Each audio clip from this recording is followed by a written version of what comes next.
Hey, everybody. Episode 2. Here we are. Sitting at the desk again, staring at the mic, and I got quite a bit more to say. But first off, I wanted to just clear the air and get something out of the way. And I figured, what better time to do it than now, second episode. If you're going to listen, you're going to listen. If you're going to be a fan, you're going to be a fan. You're going to like me as an individual, me as a person, and not judge me for what I think is best for me and my family, as I would never judge you for what you think is best for you and yours. So with that said, had an amazing weekend. I never like to brag, but very few and far between. 20 years of marriage, you go through a lot. You go through financials, you go through the loss of life. You learn a lot about who you are and a lot about the person that you're with. But more recently, you age together and you weather together, and you tend to enjoy doing the same things. I would imagine, after being with someone for 20 years, you got to have something in common. You really enjoy being around that energy. But again, not to get too off track, just wanted to talk about my weekend. Had a fantastic weekend. Spent some time with some friends we haven't seen in a while. I think it was Memorial Day. We might have hung out for a little bit. And we got together this weekend. It was really, really nice to go out to the South Shore, hang out with some great people. We actually went out to the beach, enjoyed a wonderful, beautiful day on the beach, and then went back and hung out. And really just had a great conversation with just some wonderful, kind people, who had this great idea of getting some lobsters and heading back to the house and just enjoying a wonderful meal and some great conversation. Couple of glasses of wine, couple of rum and cokes, and a great roaring fire after a wonderful day of being outdoors and on the coastline. I find myself around these people and just really enjoying my environment, my energy. And then before I know it, the next door neighbors come over, and then another neighbor comes over, and just really good energy, great conversation, and just so happens that, one individual, I look to my left, and she happens to be from South Korea. Find that very interesting. And if anything at all, someone that is, publishing a podcast, one thing is evident, and it's that, we like to talk. I like to talk. So I find myself in a situation where I have an educated young lady who is South Korean.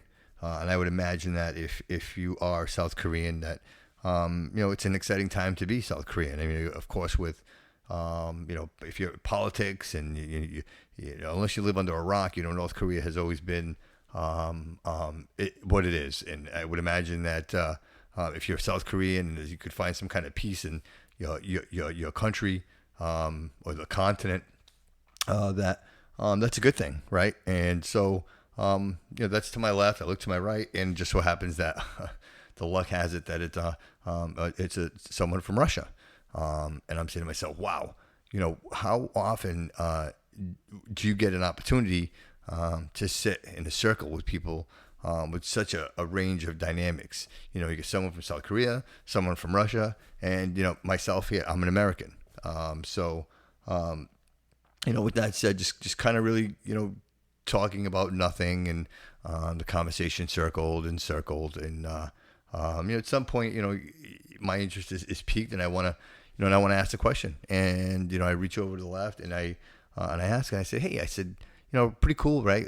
South Korea, United States, and things kind of maybe working themselves out, and who knows, maybe there might be peace in the region, and she was really receptive to it real quick, and she's like, yeah, true, and then, I got to be honest with you. My next move is really going to be to speak over at the Russian individual and say something along the lines of, hey, so what do you think?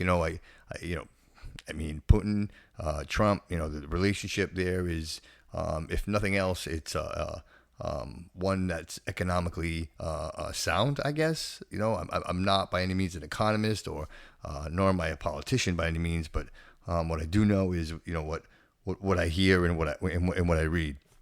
So, kind of getting to the long end of it, we begin to kind of the conversation kind of shifts a little bit, and of course it becomes a Trump conversation, and really I found myself kind of defending myself, and that really wasn't where I wanted to be. I would never want to give anybody the impression that by any means that I am a Trump supporter per se. What I am a supporter of is the country that I live in. I am a supporter of someone who takes command and doesn't really take shit from anybody. And I think anyone in their professional career, anyone who has a family, anyone who has anything that they care about, you're passionate about those things, and you do what you can to preserve and keep it as long as you possibly can.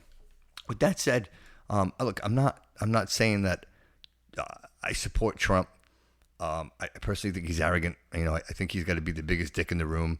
And it, quite honestly, like, he doesn't represent me as a man.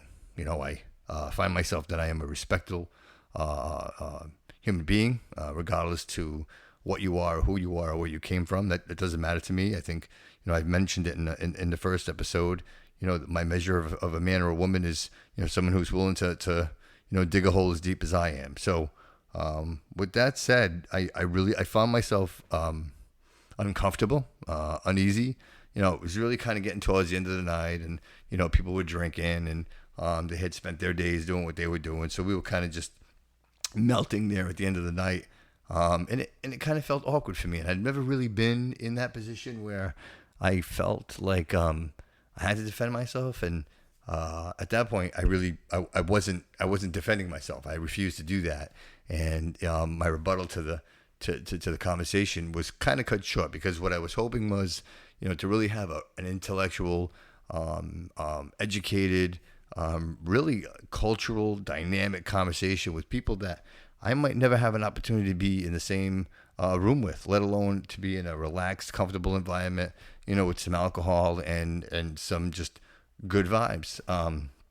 So I continue to just, mention and say, look, guys, I don't get the wrong impression of me. I'm by all means, am I not sitting here and saying that I'm rocking around with a Magna hat, but by the same token, you have to admit that, again, I apologize to the liberals or to whoever, but you got to admit the country is financially in a better place. I mean, and you can't deny that. And I don't want to argue with anybody about it. I don't want to talk about it. I don't want to make it a topic. I don't want it to take up any space in my podcast or what I do. But, at the end of the day, guys, you just have to call it what it is.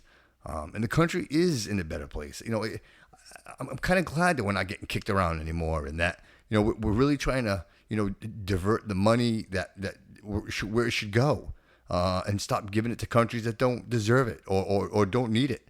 Or hate us and have ideas about us that aren't true. It's politically driven by whatever motivation they have, and you got Puerto Rico and the corruption, and you're sending all these people money, and the people that need it don't get it.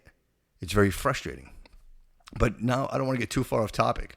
I'm again back to the party, and we're sitting around. And that was exactly what I said. And I didn't really get into all the detail, and I just really said, I said, guys, you just can't deny. And funny to me that an individual that I really didn't even think would be part of the conversation kind of came out of left field and made a statement along the lines of, well, he goes on a bus and talks about grabbing women by the pussy. So at this point, I look over at my wife, and I realize that there is no conversation. I can't. You can't have an intellectual conversation with someone whose mindset is in denial and refuses to have a conversation. Whether you are happy or unhappy, you need to talk about it. If you're at work and you're not happy with your job, what do? You go to your boss, right? Hey, I'm not happy. If your boss doesn't do nothing, you go to his or her boss and say, hey, I'm not happy. And if that doesn't work out, you quit. You look for a new job. You move on. You move on. You hear that? You move on. And that's what we need to do at this point. We need to put the garbage behind us and stop being so PC. Get over it. Let's enjoy each other's company.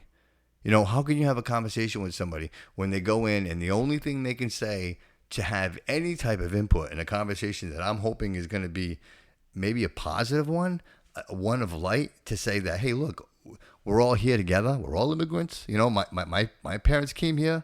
You know, my mom, my dad, both immigrants, and they both, you know, went through the process and got their citizenship and are both American citizens. How difficult is that?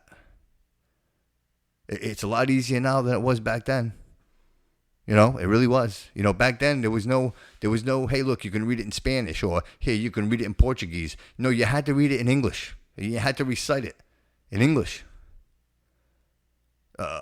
Does it mean that we don't need to adjust and we don't make adjustments to help people and, you know, maybe make the process a little easier? Yeah, guys, I'm all about it. Streamline the system. But you cannot streamline freedom, and you cannot streamline the fact that we do live in the greatest country in the world.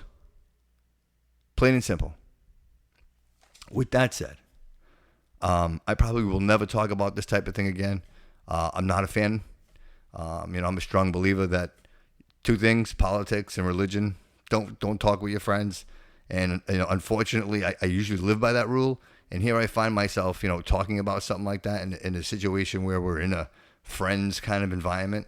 Who I really, you know, again, you know, maybe I should save those conversations for when I'm around close people, close friends, people that, you know who I am and, you know me and judge me as, you know, off my character, and not so much, you know, hey, a guy that isn't from the South Shore, you know? So with that said, it really, really bothered me. It bothered me because that mindset is what drives, everything, you know, that's somebody's dad, that's somebody's friend. And, you know, the conversation that they have is about what probably all of them say. Listen, guys, hey, guess what? I have had some inappropriate conversations in my life with my friends. Yep, imagine that. Imagine that. And I will bet you every single person out there listening right now says or can say the same exact thing. All right? You talk with your friends. You don't mean it.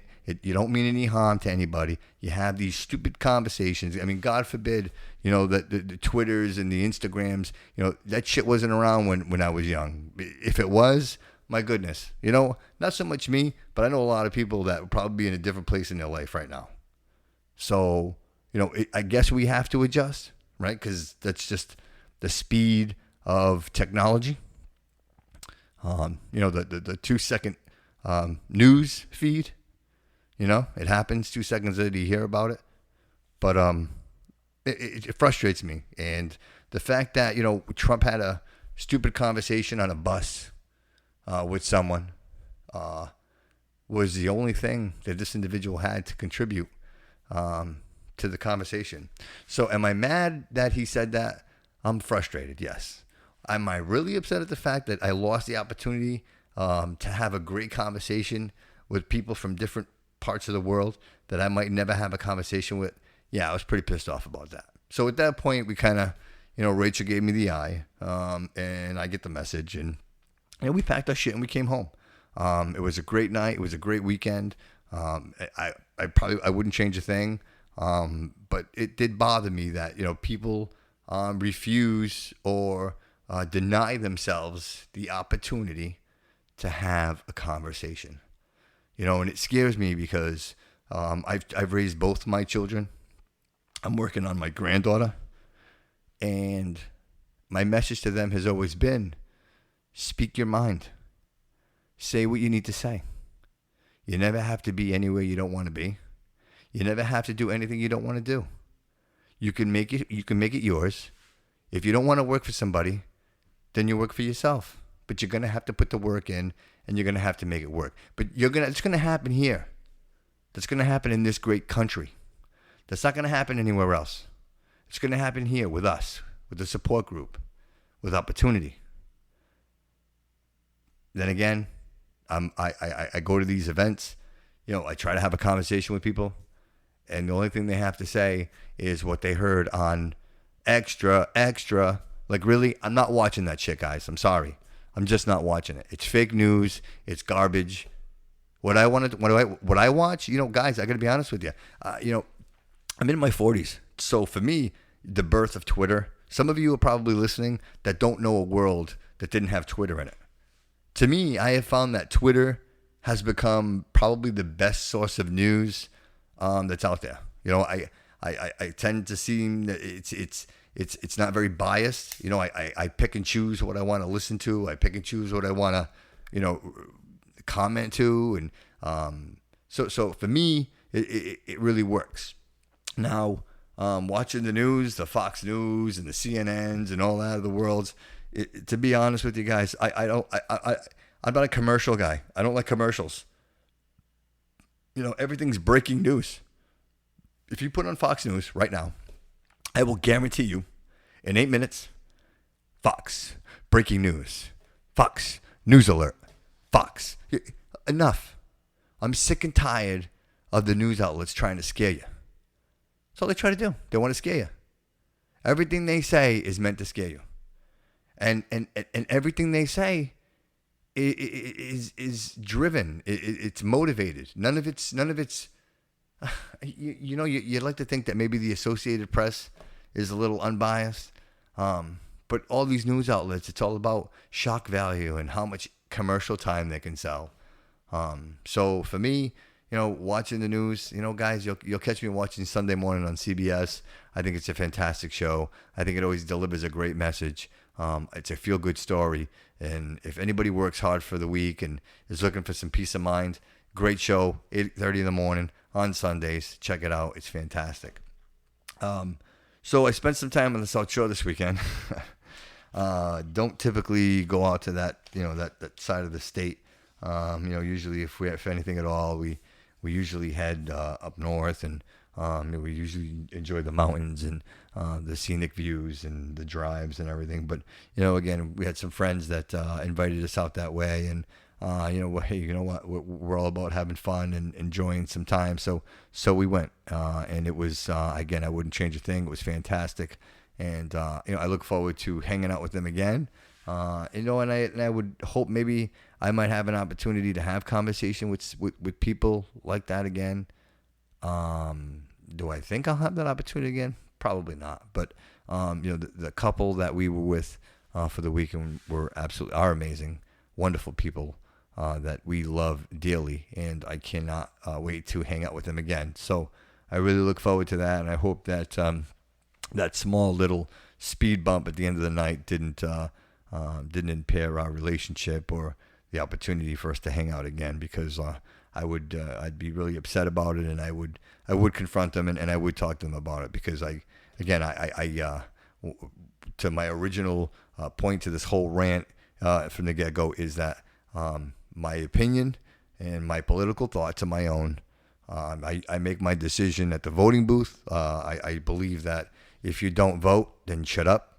Either you get up and just take a ride down the street and poke a couple of holes in a piece of paper and just cast your judgment, because it matters. It matters what you have to say, and if we don't all recycle, the oceans never get clean. If we all don't vote, then the same people stay in office and nothing ever changes. So when you're driving down the road in your brand new Maximas and your Mercedes and your really nice cars, and you hit a pothole and you got to go to City Hall to get your money reimbursed, and there's no one there that wants to help you, chances are you voted the person in there that gave that person the job that they're not doing very well. So remember that. It trickles down all the way down. So get out there when you have an opportunity and always cast your vote for the people you want. Okay, done with the rant. Don't want to talk about that anymore. But again, I just want to reiterate that I don't have a Trump opinion. My opinion is for the country. I'm an independent. I'm not a Democrat. I'm not a Republican. So I make my own decisions based on what I think is best for me and my family and I would strongly suggest that all of you do the same. And I don't cast judgment on anybody for their beliefs or what they like to do for fun, because we all have our fixes. I always ask that people don't judge me for mine, because again, life is short, and we try to enjoy the little time that we have together. So that's pretty much the first 20 minutes of the show. Me kind of just clearing the air with that. It's been bugging me. Here it is. It's Tuesday. That was on Saturday, and it was kind of just eating me up inside. And I probably sound a little winded about it, but I really needed to get that out and exhaust that because, again, you think that people that your own age, that have kids and maybe share the same struggle. And you know what? Let me take that back, guys. Maybe people on the South Shore don't struggle, right? Maybe people on the South Shore have more money than I do and can afford to be that way. Me personally, I don't. I work really hard for what I have, and it really takes a lot for me to make a financial decision and commit. My wife and I talk about everything that we do. We're diligent on what needs to be paid, when it needs to be paid. Sometimes you make sacrifices. We all want toys, but you put those things aside because ultimately home is the most important thing. And the idea that I'm able to be here with my wife, my son, my daughter, my granddaughter, and enjoy this space. I've got my studio. I'm able to have this opportunity to vent out to all of you, and just hope that maybe some of you or most of you can share the same ideas as me and just be open-minded about these things, and I just have a conversation about it. Let's talk. Just sitting around and waiting for shit to happen, or just waiting for someone else to speak for you, it just doesn't work anymore. I hate to keep going back to it, but the wife and I, we're getting a little older now, and really, I guess we're just appreciating these moments. We're making new friends and other couples, and we're hanging out, and and it's all like-minded, and it's funny. It's just a commonality that we all have. But then again, like, it just surprised me to. I hate to keep going back to it, but it just surprised me that these people are my age. Like, we're all the same. Like, we're close in age. Is 10 years close in age? Probably not. I'm probably kidding myself. But they say 40 is the new 30. Maybe I'm kidding myself on that too. But either way, I mean, probably the most out of everybody that was there, I'm going to say that maybe 10 years difference. But other than that, we're probably like within a 5-year range. You know what I mean? 35 to 40, right? So, but again, I'm not from the South Shore, so I don't know. You know what? Neither are they. Right? I told you South Korean, Russian. I think one might be Polish. So, you know what? They're just like me. They probably came from somewhere else and ended up there, right? Because I came from the city, and I landed where I landed, and quite honestly, to me, a little slice of heaven out in the woods, and I get to find peace whenever I come here. We made some small investments, made some adjustments, and able to save a little bit of money, finance a little bit over here, and mix a little bit over there, and installed a swimming pool last year. I mean, it was really one of the missing pieces of the house. When we lived in Florida, we had a 3-family and owner occupied, and I was on the first floor. We ended up, and we had a nice sized lot, so I kind of got geez, the stories I could tell you about that place. Ended up, I built a small garage right on the thing is that the law says that you could build something as long as it didn't have a foundation. You didn't need a permit. So I ended up building this 16 by 11 kind of garage shed when I my biker days, when I had my Harley, just because I wanted a place to store my bike. I was actually keeping it at my buddy Dave's house, and it just didn't make any sense. Driving 20 minutes to go see my bike, and I'd ride it for a little bit and put it back, and then drive 20 minutes home. So just put the belt on, picked up some wood, and built it. And then, so I had a great place to store the bike, work on the bike, spent the winter with the bike. But anyway, the point I was getting to was we decided that, hey, you know what we're missing is a swimming pool. But the funny part about it is the fact that I had the motorcycle. So probably like 2 years before I got the motorcycle, Rachel said, hey, listen, we need to get a swimming pool. Like, the kids are small right now. Let's take advantage of the opportunity. And of course, you get the tax return. You got a couple extra bucks and your little bling bling for like a month or so. So we had a couple extra bucks, and she's like, let's get a swimming pool. And I'm like, no, I don't want a swimming pool. I'm not. We're going to get a swimming pool. I'm going to have to take care of the swimming pool. I'm going to have to clean the water. Nobody's going to use it. I mean, every reason I could come up with for not getting a swimming pool. Long story short, that summer we got a swimming pool. So I ended up, funny, I happened to just see him on Facebook, and I believe we're friends. I'm still, guys, listen, I apologize on the Facebook thing. I'm still figuring it out, but I believe Mike Rondeau, we're friends. I think we're friends, and I hope he's listening, because at the time we worked together at Comcast, and he was installing swimming pools on the side, like on the weekends, and so I'm like, hey, Mike, listen, you got to help me out. Like, I've never installed a swimming pool before. I know nothing about it. This is what I'm thinking I'm doing. Like, this is the size I'm thinking of going with. And he was more than happy to help out. Came over, kind of figured it all out, what it was going to do. And so I felt comfortable about doing it, But what they don't tell you, and what Mike didn't tell me, is that typically people use heavy machinery with like hydraulics and stuff like that to move dirt. But me, I'm a greenhorn with a shovel. So there I am out there with a shovel and a pick, and insisting that I'm going to install this thing myself. Funny part is we did. My hand's bleeding, but we did. And then having the sand delivered, and the transit, and making sure that it's level, and I mean, guys, listen. You know what? Manny Joe's swimming pool service down the street. I bet you that guy is a fantastic guy and loves his family very much and loves to provide for them. So do me a favor. If you're considering getting a swimming pool, just call Manny and have him come do it, because for what do they charge you, like $900?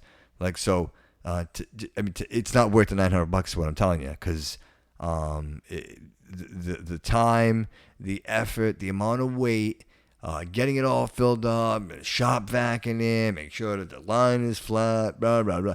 I mean, it was one of the most monumental tasks that that I took, and quite honestly, a couple of times, like, I can't. Like, I guess I had to stop. So I probably 10 years of my life on that pool, I bet you, just putting that thing up. So with that said, I tell everybody, look, just pay somebody to come and install your swimming pool. So Mike came, helped us out. We get the swimming pool in, and because of the swimming pool, I couldn't get my motorcycle. So needless to say, I wasn't happy about it. Put the pool in, get it all set, get the water in. Truck comes, delivers it, fills the thing up, and I tell you, till this day, and I know she listens, and I know she's going to hear it, but I will admit to you that was one of the single greatest decisions that we ever made for our family. Between, my sister-in-law was living on the second floor, my sister-in-law Lisa with my nephew Ronnie and Bobby, and my daughter and Bobby are the same age. AJ was a little younger, but fit right in, and they literally spent every waking moment of the summer, many summers, in that swimming pool on that deck. So probably some of the greatest memories of my life, probably some of the greatest moments, parties, just such wonderful, wonderful, wonderful times around the pool. So long story short, I was very glad we got the pool. I'm glad we held off on the motorcycle. Getting the motorcycle, although I believe it was probably 2 or 3 years later, maybe, that I got my Sportster. It was the 2003 1200 custom anniversary. Beautiful motorcycle, beautiful bike. Beautiful bike. Loved it. Loved the thing. Thing was fantastic. Chrome. Spent all kinds of stupid money on the thing. I mean, you know what? To all the Harley owners out there, you know exactly what I'm saying. Just ridiculous. And they say that Harley Davidson HD, it doesn't spend for Harley Davidson. It stands for $100. Okay, everything's $100. You can't buy a light bulb for a Harley Davidson that's not $100. Just so everybody knows. So had this motorcycle, spent some great time on this thing. Ended up in just doing like a lot of the motorcycle runs, and Rachel and I really embraced the culture, and the bike runs, the polka runs. Orange County Choppers was huge at that time on TV, like Discovery Channel. It really was just I'm 40 years old, guys. I don't think I've ever seen that kind of popularity with motorcycles. And then you had Jesse James, and then you had American Built. Like the Discovery Channel just ran with all of it, and they had this great platform of motorcycle builders. Jesse Rook, who recently just passed away from California. I mean, these guys were building these one-off, amazing, incredible pieces of machinery. You know what I mean? And then they were doing the show about it. It was, we were all watching it. We were all building bikes. We were all hanging out. We loved it. We had the T-shirt. And of course, if you live in New England and you have a motorcycle, you've been to Laconia during Bike Week. It's right usually around June. I think right around Father's Day weekend. I think it's the week prior to Father's Day, and it kind of runs into Father's Day weekend. I think it ends. But for the town of Laconia in New Hampshire, this is their mecca of the year. They've got Lake Winnipesaukee. If you've never been up that way, it's a beautiful place to go. It's not cheap by any means. I mean, if you're getting a lobster roll, you're going to pay top dollar for it. Even though they tell you they're Maine lobsters, you would think, like, okay, so if it's a Maine lobster, then you just got it like down the street, so it should be cheap money, right? But it doesn't. They charge you more. But it is what it is. But you spend the money. They've got the boardwalk there. They've got a lot of great stuff, a lot of fun stuff to do. But I don't want to get too far off track. But being in up in that area and during that Bike Week time was really, really exciting.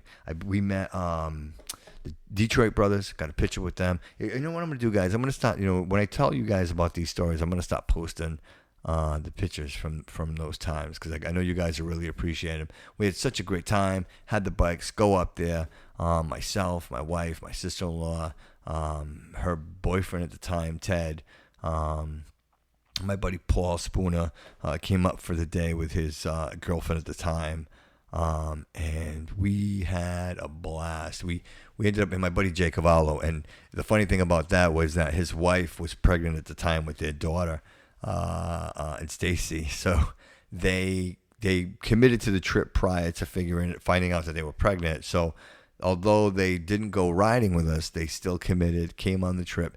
Jay still provided his truck and his trailer, and we loaded all of our. I mean, literally, it was all of us. 1, 2, is 8, 4 couples, and 3 motorcycles. And it was an expedition and 1 trailer, and we went all the way up to Laconia. Actually, we drove up. We ended up driving up to Conway. And the funny thing was, Jay had mentioned to me earlier in the week, he's like, listen, my overdrive button on my truck isn't working. He's like, do you think it's going to be all right towing the trailer? I'm like, yeah, man, it should be fine. I mean, it's just the 3 bikes, and Paul ended up taking his bike up in his van, so it was just the 3 bikes. It was the Ted's bike. He had a Fat Boy at the time. I had the Sportster, and Jay had a Lowrider. So just the 3 bikes.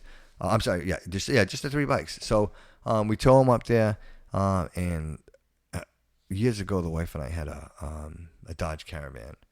And the transmission let go on it, and the only reason I bring it up is because when it let go, it was this disgusting odor that came from the car. But we had hit the New Hampshire border. We had just crossed over the New Hampshire border, and Jay's like, I gotta pull over. I go to the bathroom. So we pull over into this gas station, And immediately I get that. I could like almost, when you can smell the skunk, but you can't smell the skunk. Like you could smell it, it's there, but it's not. You can't. It's not that strong. It was that same. And I looked at my wife, and she looked at me. And that moment, I'm like, gee, I hope the transmission is all right. So, long story short, we get back in the truck. We drive up there. We ended up making it to the cabin. We unload everything, all the stuff there, and Jay went to go move the truck, and I guess finally when it cooled off, the truck wouldn't move. Like it wouldn't come out of gear. So now here we are in Laconia. In Conway with motorcycles, a trailer, and an expedition. And now we got to figure out how the hell we're gonna get all this stuff home. But we didn't let that ruin the trip, guys. We didn't. Even that night, like we were unloading everything, and the sky opened up and it poured. We didn't let it ruin the trip, and we still partied. We had an amazing time, and then that gee, I never forget that. What a great time! And then that morning was when we decided we were going to hop on the bikes and go in. But that night, Paul and his girlfriend at the time had come and shown up. And we ended up having an air mattress for them, and it was it was a blast. I mean, we had food, steak, I mean, you name it. We would party and pick it out, and just having just an amazing time with great people, just really just good people. And we get up that morning, and we had a great night, partied. We get up that morning, and now we're gonna drive in to Laconia. We're gonna go for a ride. It's bike week, of course. We're gonna want to go show off the bikes and ride around with the ladies on the back and show off what you got. And so we do. We get on the bikes. We go down and we're riding. And myself, Ted's on his bike, and Paul's on his bike. So it's the three of us. It's the three bikes. And we get to I forget. It's junction. Some junction. There's this kind of like this barbecue kind of smokehouse restaurant. We pull in over there. We had a great lunch. We ate. So I mean, it was probably like a 45-minute ride from the cabin to Laconia. So fantastic. Of course, you're in New Hampshire, right? What's the point? We're from Massachusetts. We never get the opportunity to ride a motorcycle without a helmet. None of us had helmets on. We were just enjoying just that fresh, beautiful, cold air, riding through those windy mountains. Till this day, I mean, I get goosebumps when I think about it. It was just one of those amazing experiences that you can't get any other way. You really can't, unless you've been on a motorcycle. If you've never been on a motorcycle, just you got to try it at least once. I mean, really, you have to just go for one of those rides. And I'm not talking about driving down 195 or Route 24, and I'm talking about the back roads in New Hampshire and the mountains where you get the hills and just beautiful views, and nobody's in a rush to go anywhere. It's really almost an out of body experience. But so long story, somewhat short. Anyway, we ended up in Laconia, and it was just a wonderful day. A lot of bikes. We're all kind of riding through, and then at some point we find ourselves in like the middle kind of mecca, middle of where Laconia is, where everybody parks their motorcycles, and kind of just park them, and you walk up and down the strips, and there's probably, 6 to 8 rows, maybe a quarter of a mile of just motorcycles just lined up, and and they're not. It's really not like a show. It's people parking their bikes because they're walking along all the stores, and they're just kind of shopping around, or they're going over to the beach area there, and getting a bite to eat. So I mean, you just really you're literally just looking at everyone's bikes. I mean, if you got bikes there that. Obviously, like the iron horses, and and you got the goofy toilet bike, and so you get a really just a huge range. And if you're into that, motorcycles, even if you're not into that, it really was like a. I mean, I know back in the day, another story for another podcast. I went to Laconia back in '94 with my friend Albert, when on I had my Suzuki, my GS325, and he had a Honda. But that's another story, and we'll tell that another day because that was a great time. But this time, so we back to where we were. So we're on the motorcycles, we're riding, and I am in the back. I'm 3, and Paul and his girlfriend are number 2, and Ted and my sister-in-law and the fat boy, they're number one, and then we're kind of riding in a row, kind of following each other, and there's so much to see. Like I said, there's bikes everywhere, so, and you're looking for a couple of parking spots, right? Because I want to park my bike, you want to park your bike, you want to kind of somewhat stay together, and in that process, Ted had hit the brakes because he had seen a spot. Well, Paul was looking over his right shoulder, didn't see that, and rear ends the back of Teddy's bike and smashes the fender. So, I mean, it was, it's funny because it's one of those situations where you could kind of see it. I could kind of see it happen, but there was nothing I could do to stop it. So, of course, I mean, and it sounds terrible, right? Because it's an accident, and of course it's metal, but nobody got hurt, and everybody was okay. It was just a matter of now it's more of a pride thing, right? Because now we're pulling over to the side, and everybody's looking, and nobody was upset. I mean, maybe my sister-in-law was a little upset, but she was a little uptight anyway. So get over it. The shit happens. It was an accident. It wasn't like Paul meant to do that. And I'll be honest with you.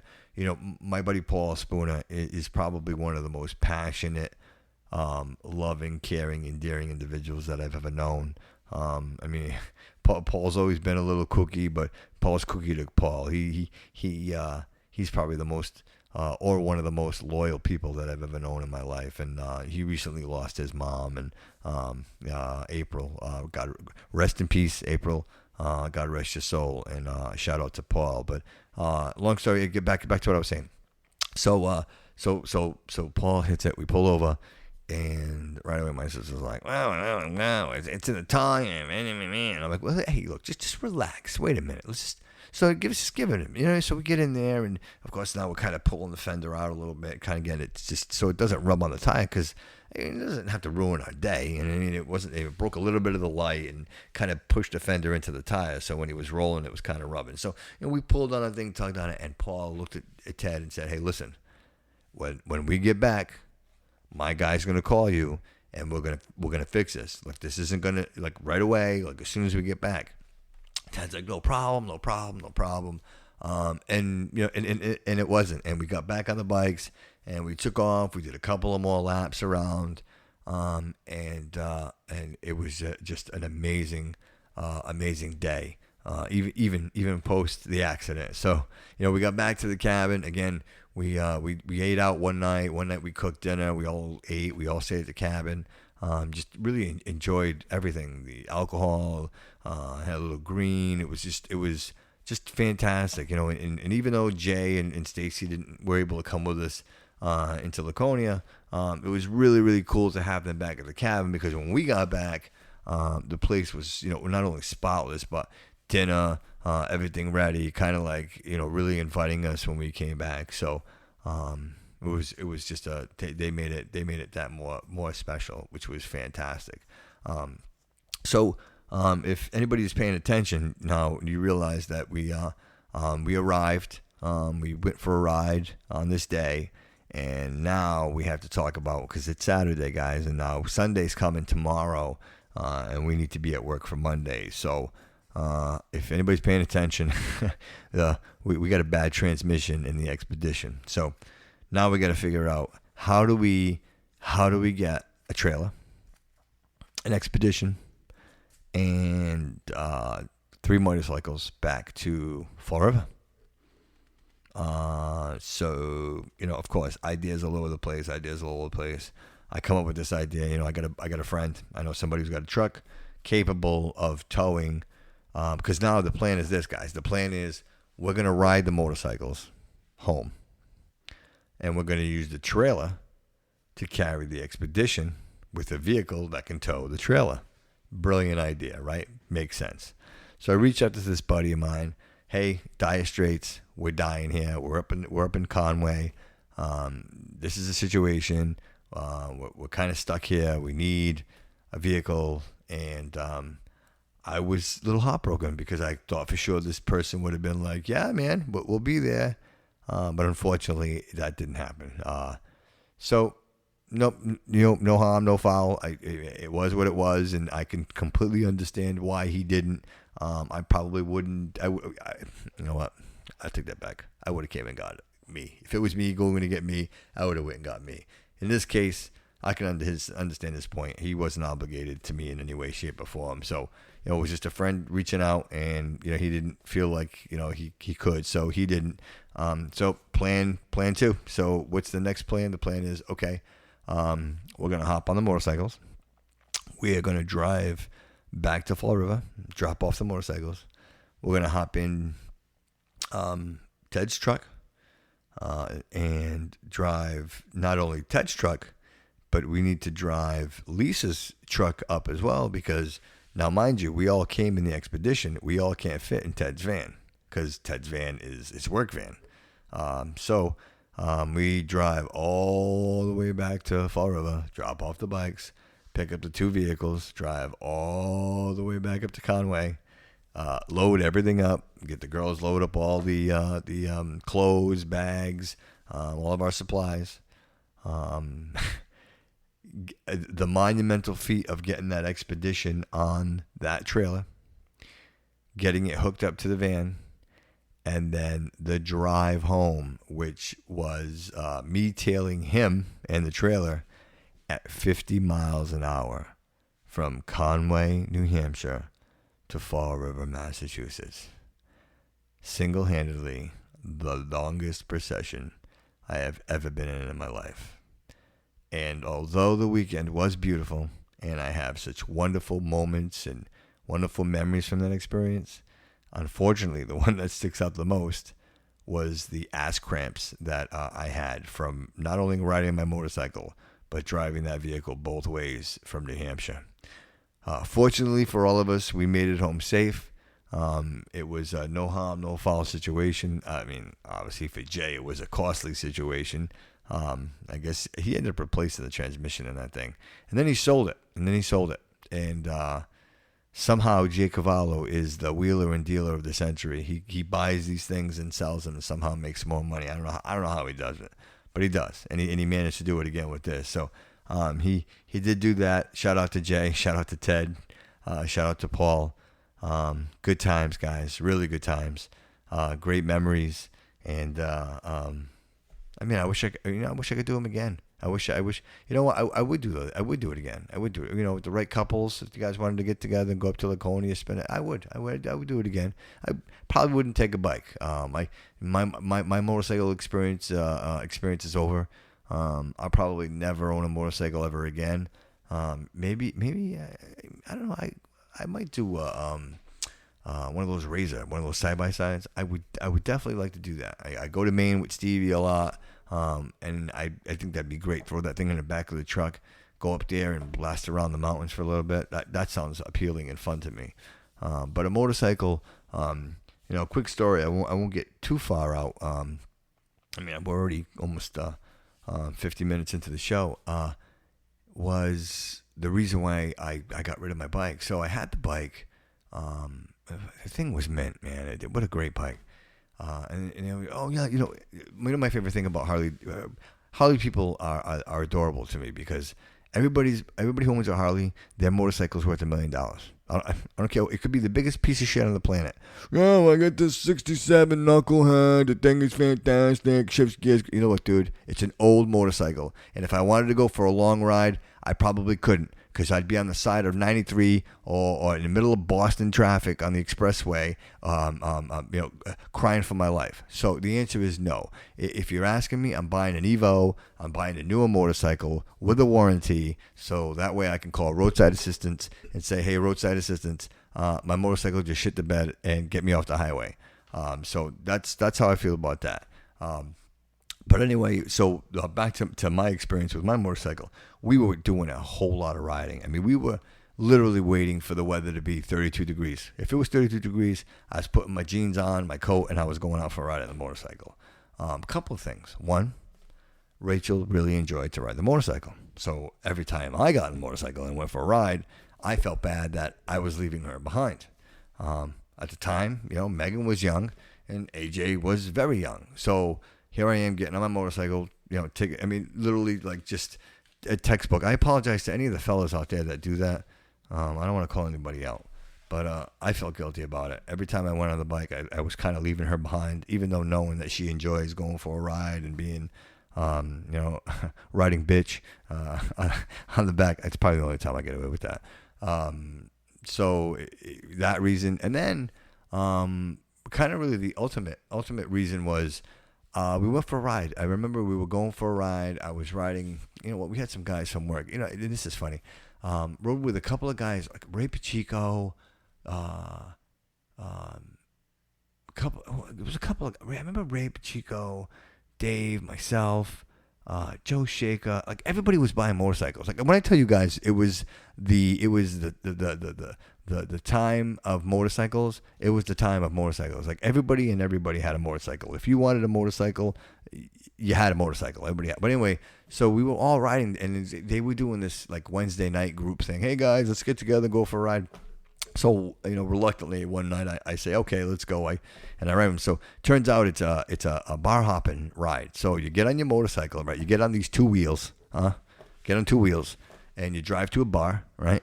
And you down as many shots as you can, right? And then you hop back on two wheels again, right? And then you ride to another bar across town.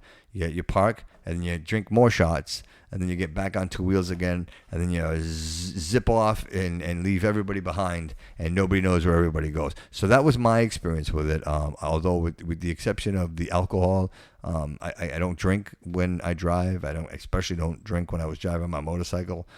So that was kind of like the first and last time I did that. But back to the reason. I was riding my motorcycle quite a bit, and to the point like even hanging out with people like that and going for a ride. But I was going to, I think was I with Dave? I think I was with Dave. This could have been one of the last few times that we rode together. I think it might have been Dave, Keith, a couple of guys, and somehow we found ourselves out in Rhode Island, and we were down like Nanaquacket area, like 177, and then down by like the Nanaquacket Bridge. And I always remember the Nanaquacket Bridge was on my right. There was like a seafood place over there, and they were doing like road construction, and the road was like all like ground up when they got the lines in it. So kind of the tires in the motorcycle. If you've never been on a motorcycle, you wouldn't know it. But when you're on a motorcycle and they got that grooved pavement, the tires kind of settle into the grooves, and it almost makes the kind of bike wiggle under your butt. At first, it's a little like uncomfortable, but then you realize that the bike's not going anywhere, so you kind of get used to it, and you just kind of slow down a little bit. Well, anyway, in this case, there was I never forget it. It was a gold Toyota Corolla that was in front of me, and I was right behind it with my Harley, and you know what? I was probably following too close. I'll admit it. I was definitely following too close.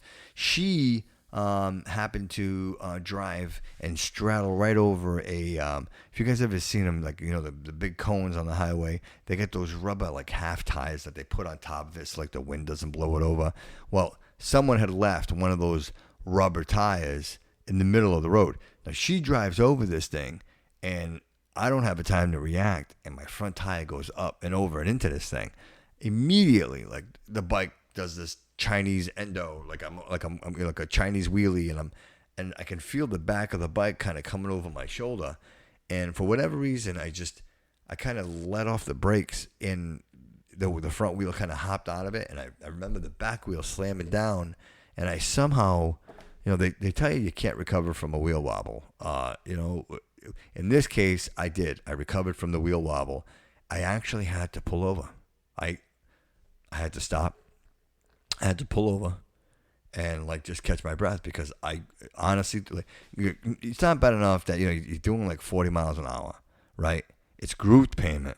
Like if you fall, it's not just like you're falling on tar and you're gonna roll it. This is grooved tar. Like this is gravel. I mean, this is just a disaster waiting to happen. And it just took me a minute, and I came to the realization that what, I don't want to die this way. Again, guys, no bad juju to anyone, man. I hope everyone is always, you go for the blessing of the bikes, do whatever you got to do to make sure that you're safe, man. Wear bright clothes, whatever it takes. But I got scared. I was afraid that I was gonna die on a motorcycle. And if you don't die, the chances of what are you, a vegetable, right?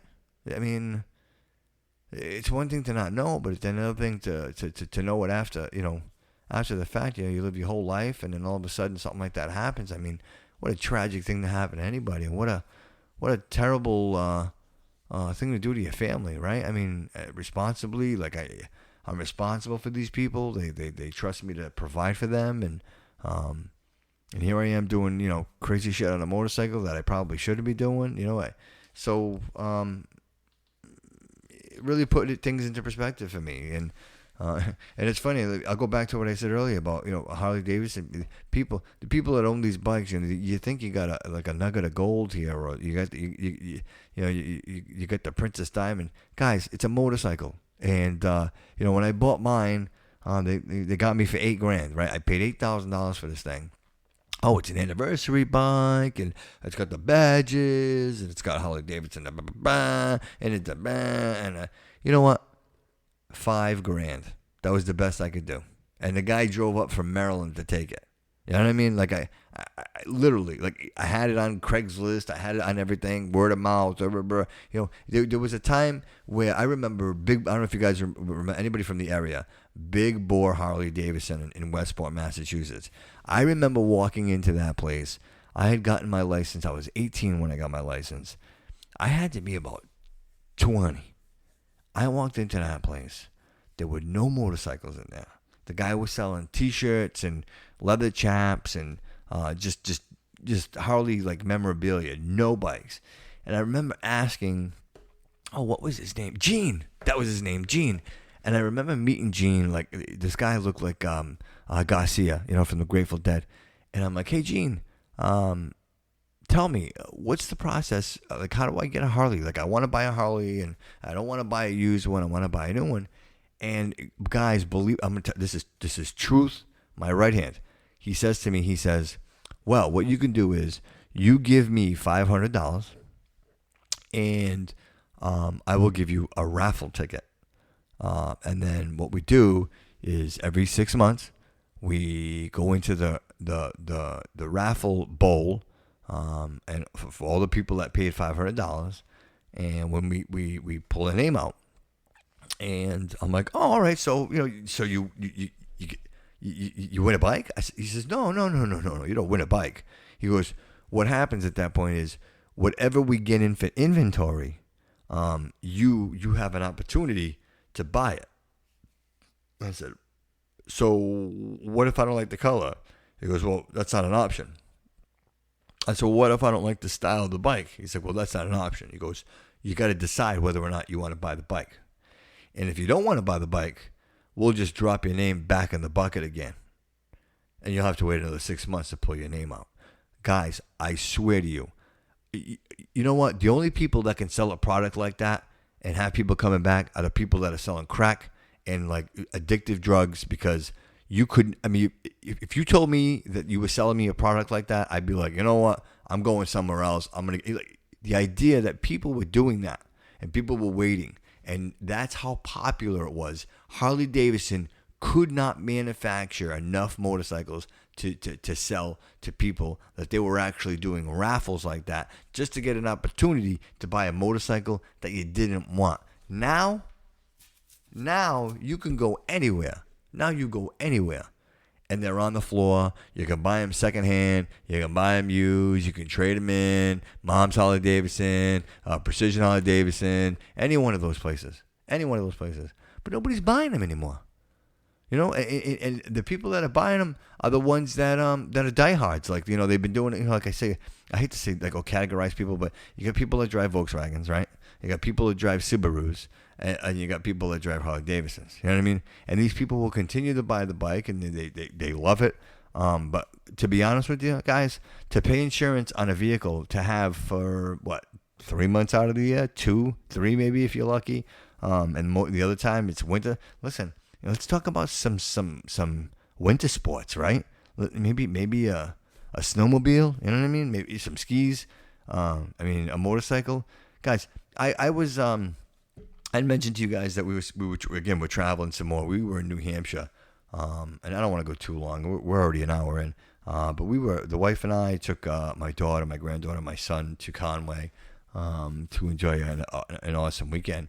And my wife was kind enough to drive home. I drove up. We drove all the way to Jefferson. We went to Santa's Village with my granddaughter. And then we kind of trekked back and we went into Conway because that's where we were staying and wanted to go shopping. So it made all the sense in the world. So I did the drive out, and then when and I drove the whole time for the weekend. And then when it was time to go home, I was just like, hey, why don't you take a break, get in the passenger seat, and I'll take the wheel. I'm like, oh, that's so awesome. Thank you so much. I never get a chance to sit in the passenger seat. Usually I'm the one that's driving. So, it was a treat for me. So, in the passenger seat, guys. So we're talking. We traveled down. Coming out of the mountains of New Hampshire, Route 3, and then I think it goes into, we went to 128, 195 South, kind of swung around, got back, got past 93, and we stayed on 95 all the way down. So you figure, the whole time we're probably on 90% of the drive we're on Route 95, and during that drive, every single time, listen, I don't want to exaggerate. Let me say that 9 times out of 10, every time I turned and looked over to the person on the side of us, they were already texting. They were on the phone. They weren't paying attention to the road. They weren't paying attention to me. They couldn't see me if I was looking at them. They no idea. No idea. They were completely oblivious. They're driving down the highway like zombies. And you know what? And we took my daughter's car. My daughter's got a 2019 RAV. And it's got the safety sense and the drive, and literally the freaking thing drives itself. You put the radar on, and the car will drive itself. So I probably get that a lot of these people are using or utilizing that safety sense to for the vehicle to kind of stay in the lanes. But nonetheless, man, don't you give a shit? Like, look at the windshield. You know what I mean? And what pisses me off is that's the dude that's driving behind me. You know what I mean? That's the guy that's right up on my ass and hitting me. Was it last year? I'll tell you right now. It was on December 10th of last year. I was on my way. It was my first day. My first day at my new job as a manager, right? My first day, I'm going up Route 24. This guy, we obviously traffic on Route 24. Imagine that. I stop right at exit 12 because there's traffic up ahead, and this douchebag in this Mercedes SUV plows right into the back of my truck. Right into the back of my truck. Like, it took a second. You know what I mean? Took a second. Because a couple of things are going through my mind at this point. You know what I mean? I look in the rearview mirror. I see this dude. Like he doesn't even give a shit. I get out of the car, walk over. I'm like, are you okay? Are you okay? Guys, I'm not even sure he understood what I was saying to him. Like, I don't know if he spoke English or what it was. But, again, another perfect situation is somebody on the phone. He was on his phone texting, not paying attention. The guy didn't have a license, was driving. What did they cite him with? Distracted driving. It's terrible. Like, just terrible. Here I am on my way to my first day. Really excited, nervous, and now I'm rear-ended, and now I'm texting my manager on my first day to say, hey, I'm going to be late because I just got rear-ended by a jabroni who wasn't paying attention. But long story short, I hate, you know what, I don't have any sponsors or anything, so everything I say is just my own personal experience. We have Geico Insurance, and they were absolutely fantastic. I wanted to go to Carl's Collision in Fall River. They actually suggested I went to Carl's.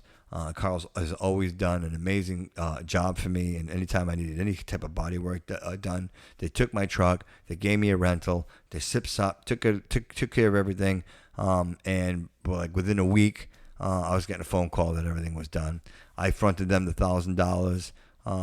Probably within 2 weeks, Geico had a check in the mail, and I got my $1,000 back. So because I wasn't at fault and there was no wrongdoing, they didn't charge me deductible, and I wasn't penalized on my policy. So if you guys are looking for insurance, and if that helps you at all, I hope it does, because it was really, really good for me.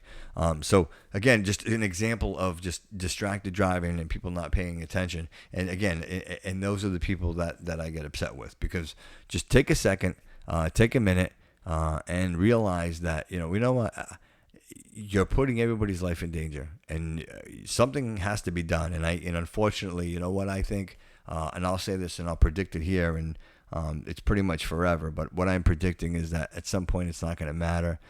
You got companies like Tesla, that are making, like the Model S's, and they're making these vehicles with autopilot. And quite honestly, the vehicle can drive itself much better than we can. You got a computer that's able to calculate, and then you got another computer that's redundancy for that computer, making sure that those calculations are correct. And again, much safer than flying in an airplane.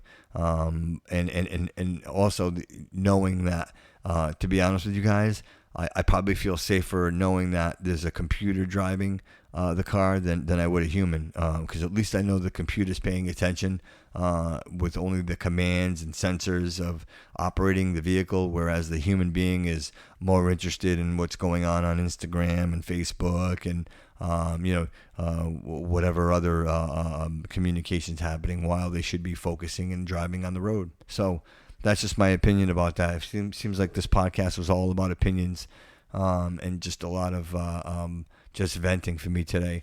I apologize to everybody if I offended anybody.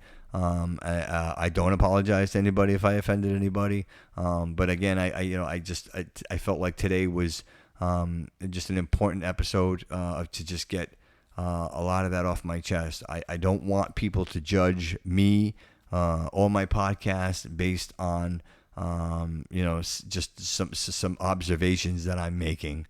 I'm not picking sides. I'm not choosing sides. I believe that everybody walking this planet deserves to be happy, deserves to have an opportunity, and deserves to have a voice. So if there's something I'd like to leave everybody with here today is just, remember to talk and communicate. If we don't say anything to each other, we begin to assume, and unfortunately, we all know that that assumption is the mother of all fuck-ups. And if we continue to just assume and pretend like we are always right and that our way and our way of thought is always right, imagine how much that would change if at some point we were visited by some other beings from some other planet.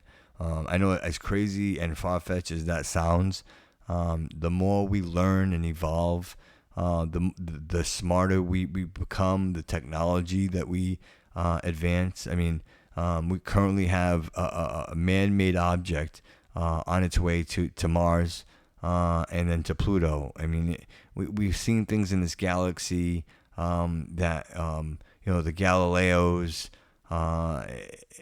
had only dreamed of seeing, and we scroll through our Instagram and it's all right there for us to see, and we take it for granted. We don't realize what it is we're looking at, and to realize the brilliance, the technology, the knowledge, the dedication of many before us, to give us the ability to get in your car tomorrow morning and type in an address, and your GPS says, off to your next route, right? No traffic, get you there nicely and safe. Much better than the days of holding a map in your hand or a street book trying to figure out where the hell you are. So those are some of the technologies that we take for granted. Again, like I said, there's probably people listening to this podcast that don't understand or know a world that doesn't have GPS, cell phone coverage, or things of that nature. The Netflix. Guys, remember Netflix used to deliver DVDs to your house? Does anybody remember that? That used to happen. And I actually canceled my subscription because I wanted a DVD. I'm a little embarrassed to say it, but I was sticking to the man. I said, I'm not paying $9 a month and not getting a DVD to my house. And now I'm probably one of the largest consumers of bandwidth in this house, streaming from Netflix and other streaming platforms. So guilty as charged, guys. But really don't take for granted what is around you. I think people are too sensitive right now. I think everybody's really sensitive. I think everybody needs to take a step back and just digest what you're hearing before you react. I think what we're seeing on TV isn't entirely true. I think there are people out there that have ulterior motives that, they're trying to feed us information to make us act and do things that we wouldn't normally do out of fear and false will. Don't fall for it. Follow your gut. Believe in yourself. You know what I mean? You made it this far, right? You're doing something right. Listen, wherever you are and you're listening, you have the ability to listen to my voice on command whenever you feel like it, on a device that can probably provide you with any question, the answer to any question that you may have. The only question that cannot answer is, what's the secret to happiness? Because the answer is always different for every single individual. What works for you doesn't work for me. What works for me might not work for you. But that doesn't mean that we can't all get along and we can't all have a difference of opinion.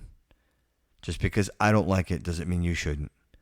And just because I don't like it doesn't mean I should have an opinion or try to influence you to not like it either.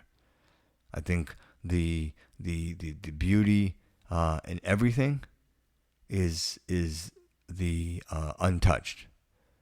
Nature is untouched. A flower grows. It grows beautiful. You step on it, you kill it, it dies. It doesn't grow beautiful. So let's take a minute to embrace and just step back and process what we're seeing and look around the world, you guys. Just look around you. People are happy. People are doing okay. I think so. I know that there are some wonderful people that I have the opportunity to work with every day. And I smile at them and they smile back at me. We talk. We have conversations. We talk about the weather. We talk about the economy. We talk about family. And it's all good stuff. It's all good stuff. And let's not let the boss dictate or represent what we all are. Just because he's our president doesn't mean he's our father. He didn't raise you. He didn't have influence on your opinion or the way you speak or the way you think. What he's doing is running the country like a business. Run the country like a business. Let me get my payday. Don't go dipping into my shit. I don't want your shit. And just all let us live happy. And with that said, my friends, this is going to be the end of episode 2. And I hope that I see you all on episode 3. We went a little longer than anticipated today, hour and 12 minutes. I just, to me, I think if we're continuing to talk, then things are going well. So until next time, I really appreciate you giving me your time. And remember, all roads lead here.